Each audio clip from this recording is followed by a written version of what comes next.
Good afternoon, everyone. Welcome to the Digital Collective. I'm your host, James Hicks. On this stream, we talk about all things technology, all things from the enterprise technology perspective, and we interview folks within the IT space who are making a difference. Today, we are definitely going to have an awesome show. Raghu Bala is the CEO, founder of netObjex. He's a technology thought leader. He's an entrepreneur. He's an educator at MIT, and he's an author. His company, netObjex, is an organization based in Southern California that has been focused on building a cognitive automation platform using IoT, AI, and blockchain. I love that. And we're going to get into that conversation here in a second. We're going to talk about why netObjex matters to each of us. We're going to discuss kind of the concept of a digital asset as a service. We're going to hear Raghu's take on the metaverse. That has been definitely front of mind with a lot of folks nowadays. And we're also going to get into NFTs and currency and allow Raghu to explain what solutions and services netObjex is providing within the digital asset marketplace. With that, ladies and gentlemen, welcome, Raghu. Sir, how you doing? Thank you. Thank you for having me, James. Appreciate it. Thank you. Thank I'm you. doing fine. Awesome. Awesome. What is the weather like down there? You're down in Southern California. I was just there not too long Always, ago. usually sunny, but the last couple of days have been sort of a Yeah, little man. bit overcast a little bit. It's all good. Nothing but good stuff for sure, for sure. Let's go and get focused and let's get into it because I want to be cognizant of your time, sir. Tell us first and foremost, I gave kind of the high level elevator pitch, but give the folks a little background on you first, and then if you can go into kind of what netObjex is and what your Sure, focus and your missions are.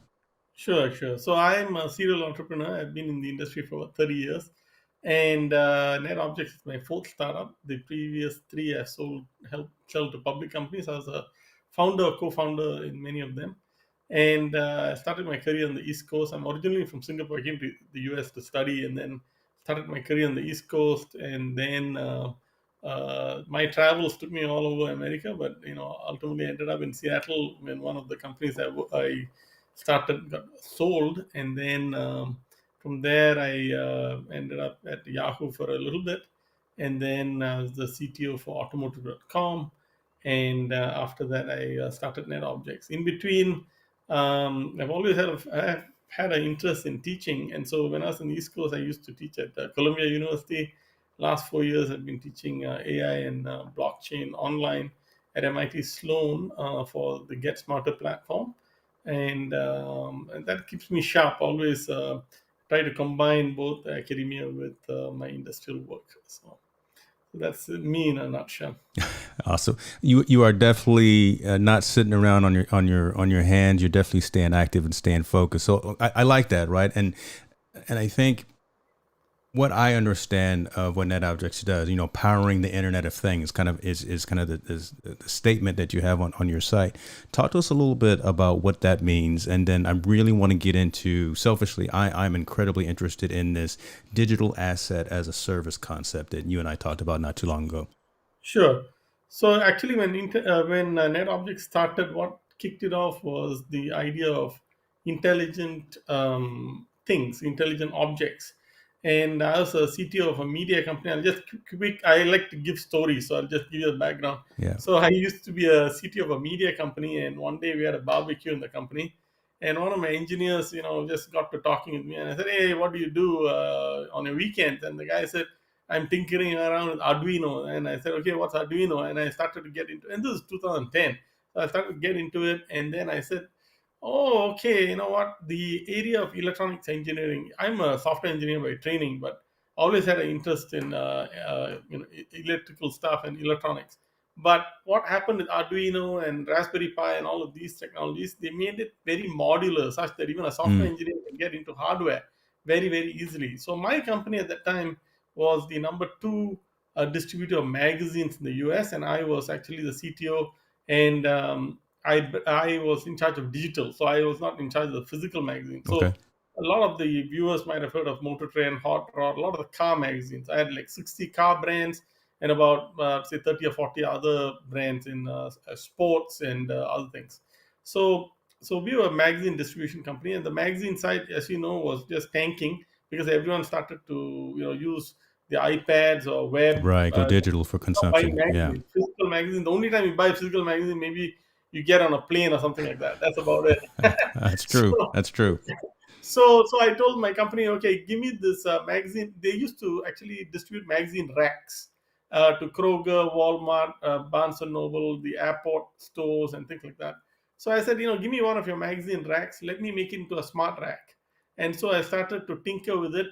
And some of the viewers might be interested to know, whenever you put lights on a magazine rack and it lights up when you walk up to it, increases sales by 14%. So I started to do all kinds of funny things to make this rack into a smart rack. Marketing And genius right there.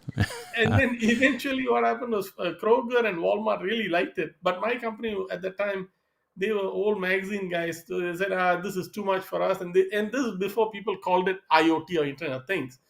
And then I said, you know what? I left the company later on. And I said, let me just take this idea and go with it. And a couple of guys followed me, and we started NetObjects, and literally started in my garage. And I still have some of the hardware lying in my I garage. love it. All the good ones started in the garage, right? You, Apple, HP. You guys all started. I think In the Google garage, started on literally in the campus at garage. Stanford, but that's Exactly, good stuff. literally in the garage. So what happened was, after we took this IoT idea by itself, I started to take this magazine rack idea and generalize it so that anything in the world can be instrumented. I can remotely control literally anything in the world by using IoT, and that sounds like pretty interesting, but also can be very dangerous stuff. So actually, Little Elon Musk, the robots are coming, kind of thing. But but that that's sort a of good thing. conversation. Oh yeah, let's get into it. So I used to, when I was at that media company, I used to change signage on the magazine sitting in my office in California, but the equipment might be somewhere in Wyoming or Utah, somewhere like that. It Okay. doesn't matter. You could be anywhere and you could do things remotely. But using that germ of an idea, we started to build an object. But soon we realized we needed two other components to make it really intelligent. IoT, if you look at it from a human perspective, IoT is like your five senses God gave you as well as your limbs. But then there's no real brains behind it. So you definitely need AI. And then you need memory, which is Mm, blockchain. If you think of okay. it from the human context, thinking is AI, memory is blockchain, and your limbs and hands and arms and all those things and senses are IoT. So when you combine those three, you are now very ready to take on the machine economy. So in the sort of in the software arena, we have seen the gig economy, like Hmm. companies like Upwork and there's a few others, Fiverr and so on. Yes. Then you saw the sort of sharing economy, Airbnb, Uber, and so on. Now you're going to see two new economies come up. They're already there, but they're not really promoted heavily. One is the creator economy, and you are starting to see that creator economy take shape through these NFTs and things like that, which we'll Right. discuss in a bit. And then the other one is the machine economy. So because I was in the car space, I know some of these things. Like for example, I know for a fact that Tesla cars actually have had wallets embedded in them since 2016. And actually, one of the persons on our board of advisors is the ex-CIO of Tesla. And Daimler actually a couple of years ago introduced a module you can plug into any car that would have a wallet built in.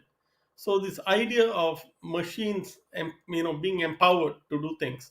We actually demonstrated this at an event, a big IoT event in the Bay Area about in 2018, partnering with companies like Advantech and IOTA and so on, Mm-hmm. where we showed a car could pay a parking meter through cryptocurrency and have a conversation. We'll first validate, hey, are you really a car or a guy with a phone trying to scam the car? And then vice versa, the parking meter is trying to say, okay, the car is asking the parking meter, are you really a parking meter, and vice versa.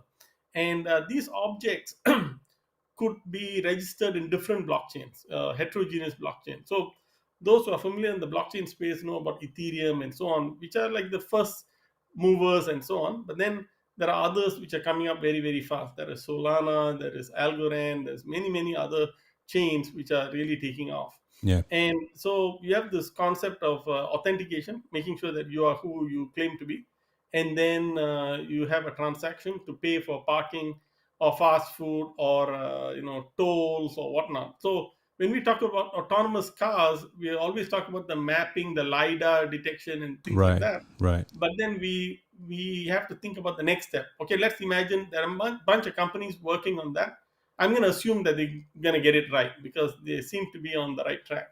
But then comes the sort of commercial model on top of that. What does the car do once it's autonomous? It will buy stuff for you. You'll send your car on a grocery run. That's It'll come interesting. back. Things like that. Yeah. Actually, I'm sorry. Go ahead. But you just Domino's sparked actually something in has my a head. Domino's has a kind of an offering. It doesn't work in my area because I live in a hilly area, but they have an offering where the what do you call it? The autonomous vehicle comes and drops off the pizza, not a person. Right. Yeah. I've seen the commercials. Right. And they have that. And then actually, since both our daughters go to UCLA, Shouts UCLA, out my to the daughter Bruins. ordered. They have the small pod. Have you seen that? I've seen them. Yeah. They come with It's the pretty food. cool. Yeah, it's a robot. My daughter ordered this thing in the food, and you have to punch in a number and it opens Yeah. up and pick up your food, sort of thing. So I've seen. So let's unpack some of that because we went into a whole different lot of things, and my mind is scattered already. But let's rewind back to you were sure. talking about autonomous vehicles and the fact that these EVs, you've already seen and demonstrated and utilized the functionality of where the cars themselves, right, can Yes, bring and show.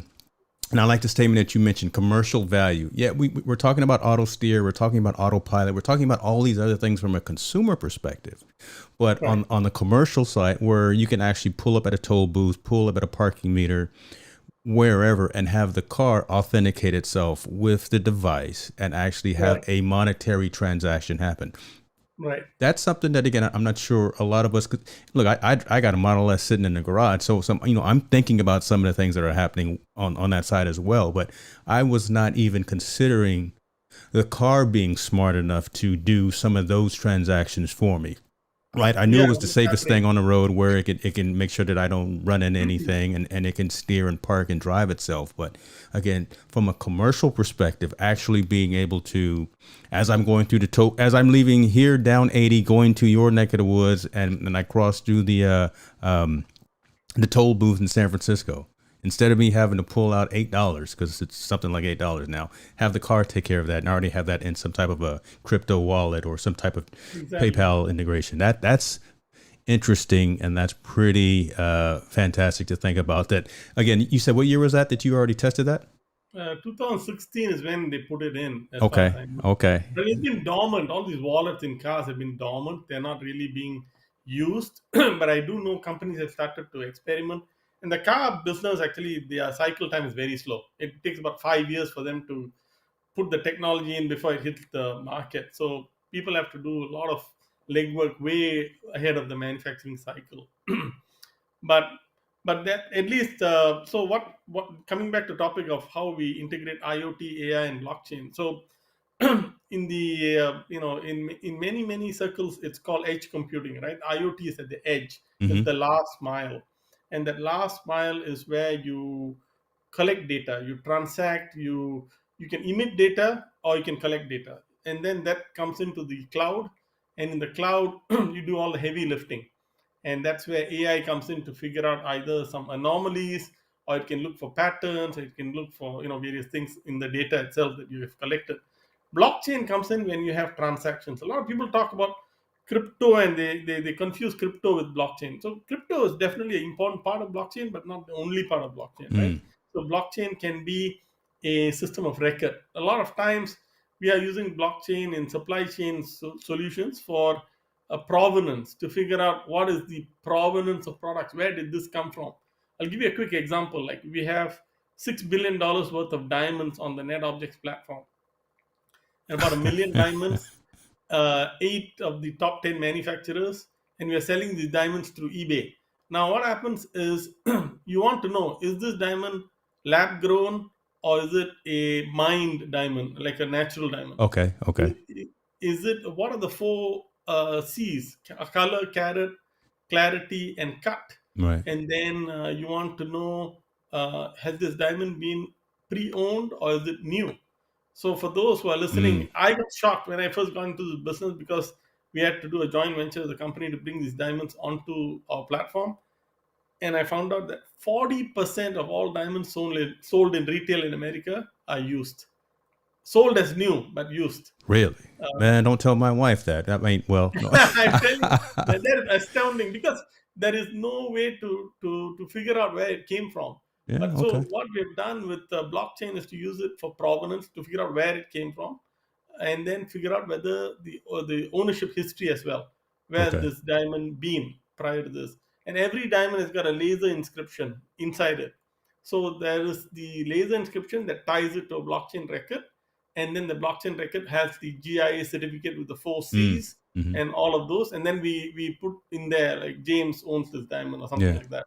If you happen to sell it, then the second owner and so on and so forth, all that gets maintained, and that requires partnership with the retail chains and manufacturers and so on, and distributors like eBay and others. So that's amazing. That's amazing. And talk to us about where NetObjects fits into gathering all of this data, and then I guess at the end of the day, what is being done with that data. I mean, obviously, as we've talked about, we've used the word, and you've used the word, commercialization of these types of bits of information. There's value in having that deep level of information, and being able to disseminate that and being able to use that for whatever vertical, whatever industry that you're in.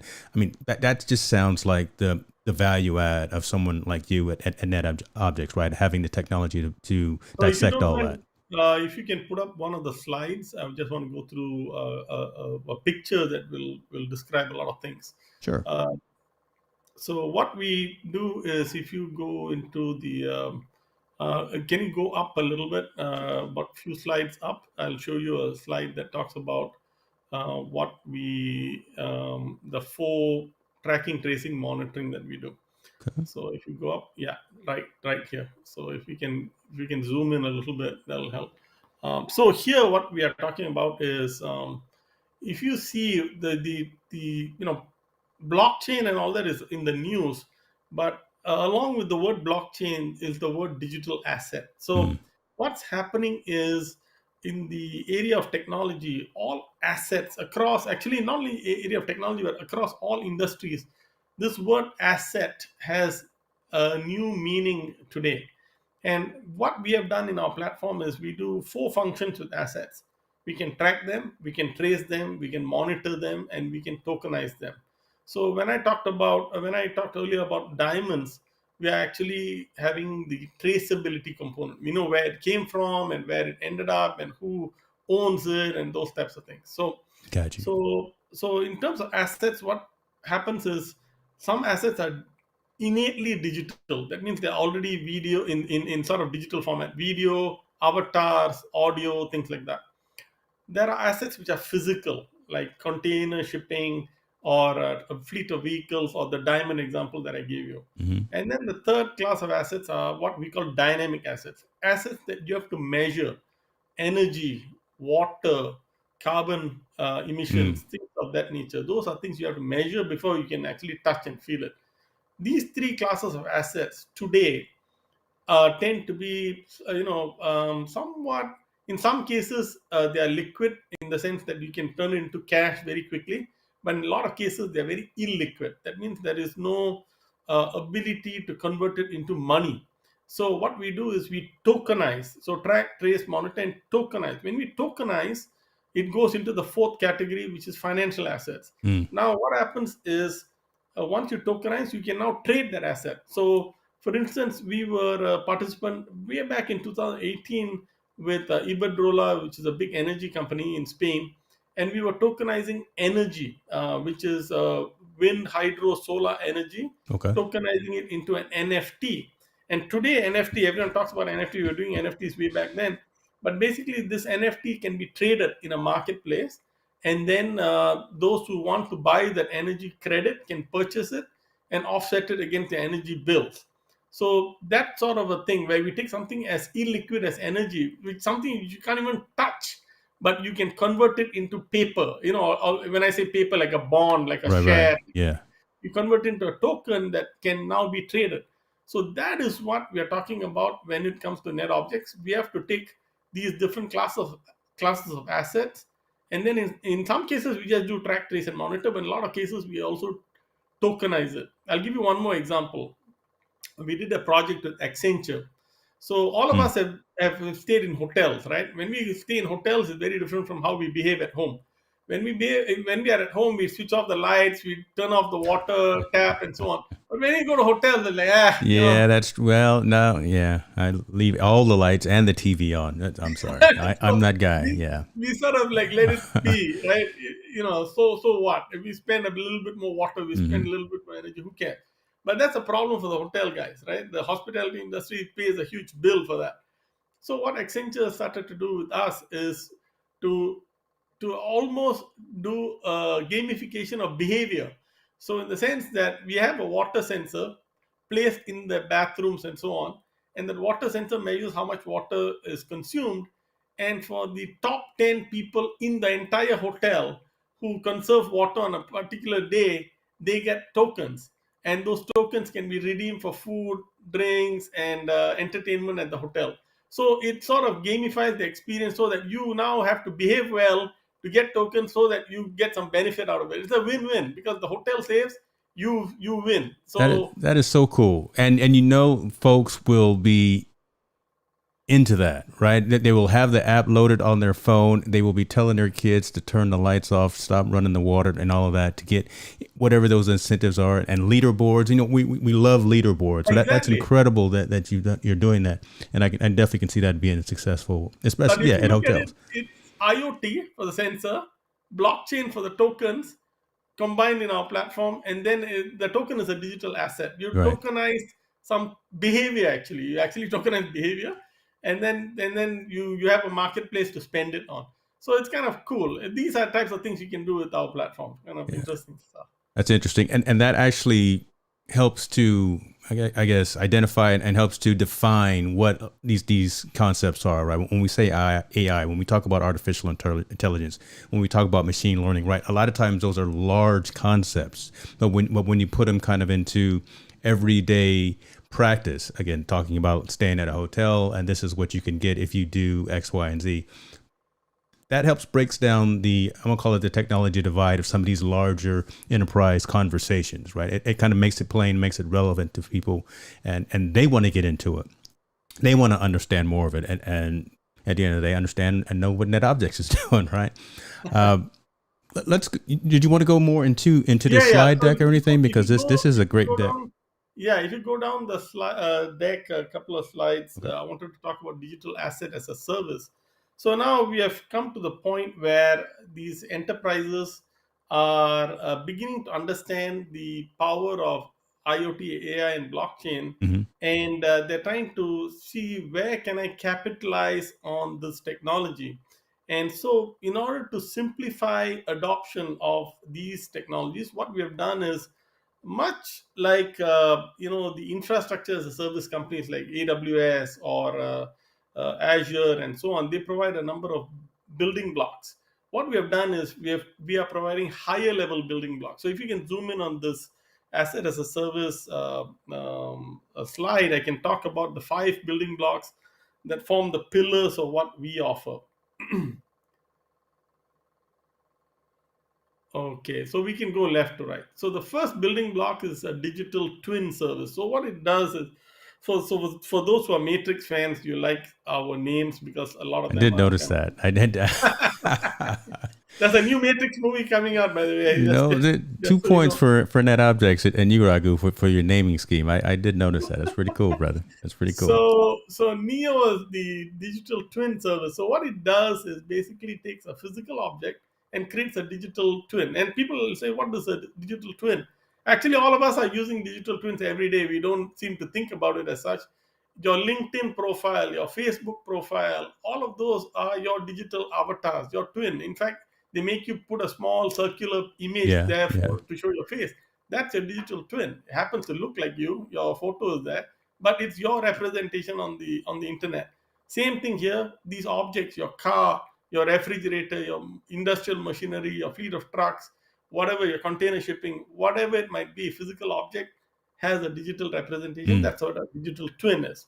Okay, next thing is I'll just jump to the yellow one, which is the green one, which is authentify. So a lot of times when you have the digital objects, we have to make sure that these objects are authentic. Mm. They're not fake, they're not counterfeit, they're not used, things like that. So in the diamond example, I told you a little bit about that provenance and things like that. So that will happen to fall under this authentication, where we authentication, or we call it authentify. But basically, what it does is it tracks the provenance of items. Next is tokenization, the yellow one, the yellow one in the middle, tokenization. So what we do is, once we have the digital asset in our platform, we authenticate it. Next thing, we tokenize it to figure out, okay, let's convert it into NFT or regular token and things like that. And once it's tokenized, actually what we do is we unlock the liquidity in that particular asset. Mm. Okay. Because until then it's a very illiquid asset. Now it's very liquid. You can do various things with it. So I give you the example of diamonds, or give you an example of energy and things like that. So it become very liquid. And along with the tokenization comes the need for a marketplace. So we have the Trinity has got a marketplace technology where we do the matching between buyers and sellers, and transacting between them and things like that. Next comes Artemis, which is a kind of a storefront. So, for example, if you tokenize an asset and you want to sell it as an NFT, you have to need a storefront. So think of it as Shopify for NFTs. Okay. You create your storefront, Okay. or you can create a marketplace. Either one. Storefront is when you do a first-time sale.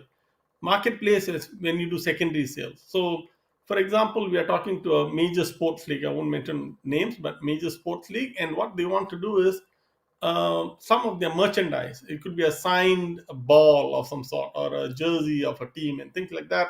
That would be placed in the storefront. Now, the once it's purchased, the NFT is purchased for that particular asset. We might even ship the asset to your home along with the digital representation of it. Now, what happens is you can trade that NFT if you want to, and with other people, and that might be in a marketplace. Another example is we've got a big car auction company that we are speaking with, and that car auction company basically auctions off exotic cars, classic cars, and so on. And what they want to do is to create these playing cards. These playing cards, just like your tops, baseball Right. cards. Right. You want to create digital playing cards, so you can swap those playing cards with other people. And you might end up in your stack of 20 cards, you might get a Lambo, which is very rare, or something like that.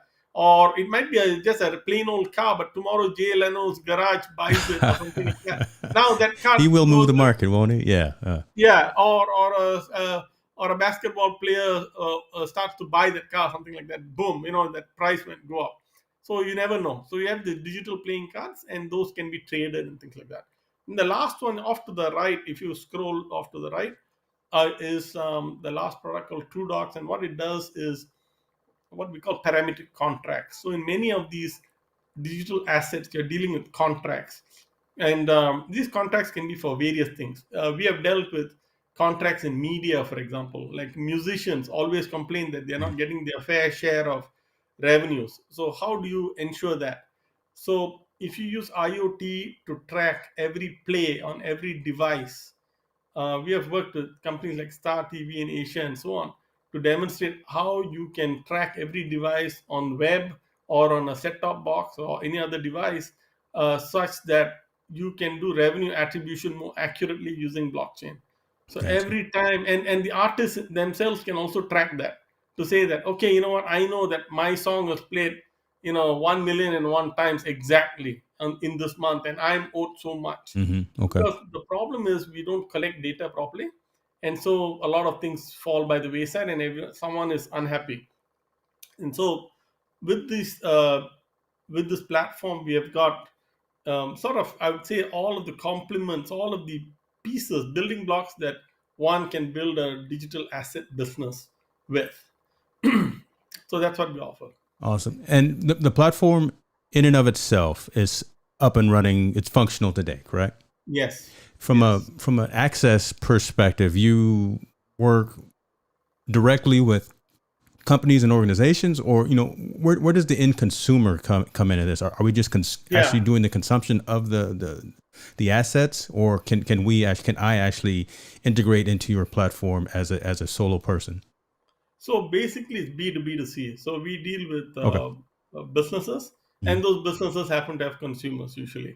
And so it's B2B2C, and we go through two models of sales. One is direct to enterprises. The second one is through partners like Entity Data or Accenture or Frost Digital, or a number of different systems integrators integrate with us so that we can serve their customers, and they play an important role of trying to engage with customers. And we focus on technology, we focus on the customer engagement part of it. Right, right. That's amazing stuff. I wanted to ask you another question, and I wanted to go into the metaverse.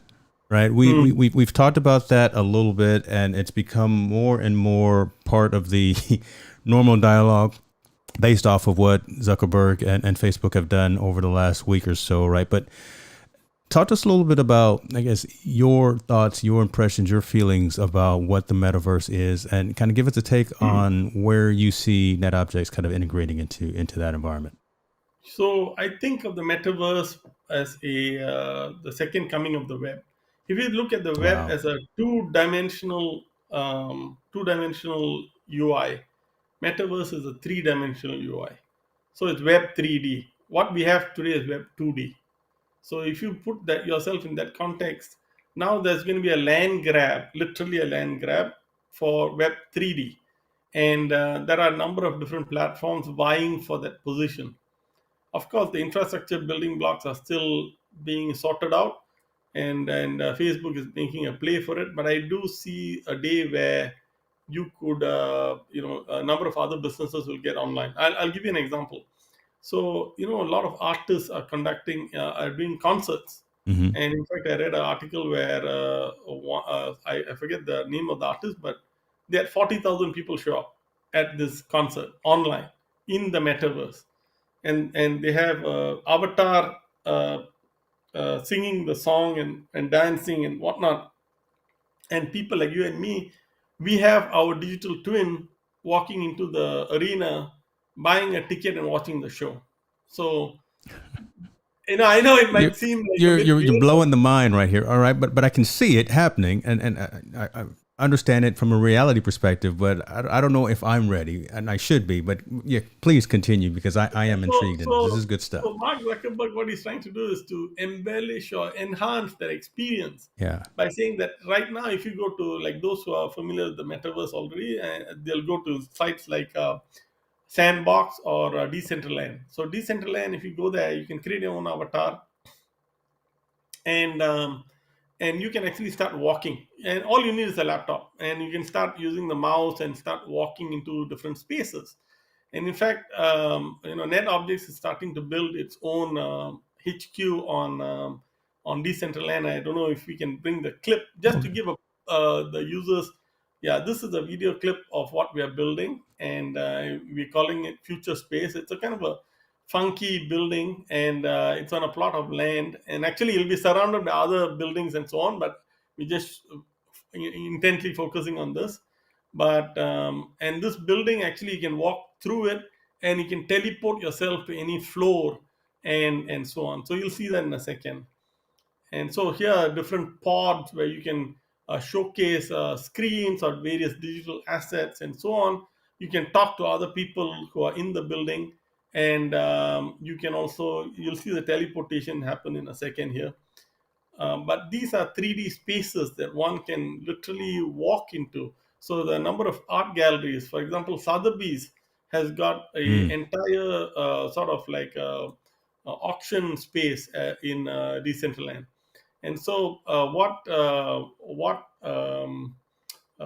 Mark Zuckerberg is doing, they have something called Horizon Worlds. So that's their version of the 3D world. There is Decentraland, there's Atoms, there is Sandbox, there are a number of these worlds. Right. And so what we are doing is we are using our building here, and we actually bought this building. If you can believe this, we had to build the building, but we bought the plot of land, and it's not inexpensive. Let me tell you, it costs. And people were calling me crazy when I bought this land on not physical land. I mean, just a Yeah, you bought virtual green space land of and you paid a good penny for it, I'm sure, right? yeah, it was tens of thousands of dollars. But then, thank God for Mark. He made the announcement and it's quadrupled in value. So, but And but that's the you world look we like a live in. genius, right? Again, you were so far ahead of it. Now you look like a genius. But this is the world we live in, where we are starting to explore these 3D worlds, and the 2D web is sort of like outgrown. It's not, it'll still remain. I'm not saying it'll just completely give way, but there are certain things. Like, I'll tell you one industry that might get very disrupted is the trade show industry. So, imagine going to Mm, some, Vegas and walking through 4 days of trade show. Your legs are aching. Of course, there's some fun at the end. Like, in the evenings you can go and have happy hour and go to yes, some events and so on. All that is fun. But if you, like, let's say you can't make it and you want to walk the floor of CES, which I I will could be in. see I a will be there in January. So don't take my CES away from me because I'm. but I could see a metaverse version of CES for those who can't make it. I Wow, could, I could see that. You could walk the floor. You can even potentially, we see linkages between the physical world and the metaverse world. I could see that happening. Uh, that's very cool. And question here from Kevin Cox. And this is a good question. How do you consume this? Is something like Oculus with a VR headset, or how do you actually engage yeah. with these types of environments? Yeah. So that's a good question, actually. What the current metaverses that are out there, you don't have anything. I mean, you just use your mouse to talk to people, talk in the sense that there's no sound or anything like that. Mm, You just chat. You show up, or you go next to someone and kind of ping them, and then they'll talk to you. mm, But then what Mark Zuckerberg is talking about with Meta and this whole concept of Facebook is creating a space. Facebook right now is just people liking and following and whatnot. But imagine Facebook becomes a kind of a three-dimensional space where you can go and meet someone. You can literally go and meet someone, things like that. So, and they are thinking that you can use an Oculus headset to sort of like navigate the space a little bit better than what just using a mouse or something like that. So that will be a bit more immersive as an experience. So that's what they're thinking. okay. So And you know what? For folks who have kids, they are hearing this, and it may be triggering something like I've heard this, I've seen this before, whatever the case. But folks who don't probably haven't heard of things like Sims, uh, Minecraft, products out of Roblox and things like that. Because the Sims world, the Sims game, is exactly that, right? Where you're engaging in a 3D virtual world. You're walking up, you're having virtual conversations, you're exchanging, you're trading, doing commercial trading and things of that nature. And now bringing that game almost honestly, right, to reality, kind of in essence is what the metaverse is. So the folks who have teenagers and preteens have seen this type of thing already develop, evolve, and almost mature in some of those games, because there's many levels and many seasons of those games. But now it's becoming reality. Right now, a company as big as Facebook changed their name to Meta. They're completely focusing on that. You've talked about, again, I don't want you to take my CES away from me again, because I've already got my airline tickets and my hotel reserved. But again, not having to physically go to a trade show, saving airfare, saving expenses and things of that nature. That's a huge thing, and still can get all the value from it. And you just, as you were saying, you just don't get some of those extracurricular activities at the end, the networking, the meetings, and whatever the case may be. But still, you get the value of the experience of attending those events, even if it's virtual. That's an interesting concept. I can also see some other industries changing. For example, if you talk about the sort of industrial machinery or repair industry, like something broke down in a factory. Okay, Yeah. now you can virtually have someone who's back at the office, sort of like do certain things with your equipment remotely, and once they start having a rendition of your equipment in the metaverse, they can turn a servo or something like that, and then in the real world you could have something click, things like that.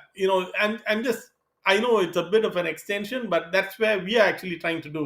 What we are trying to do is, if I switch on something in the metaverse, it'll switch on something in the real world. So that is the type That's of thing cool, that man. we are working on.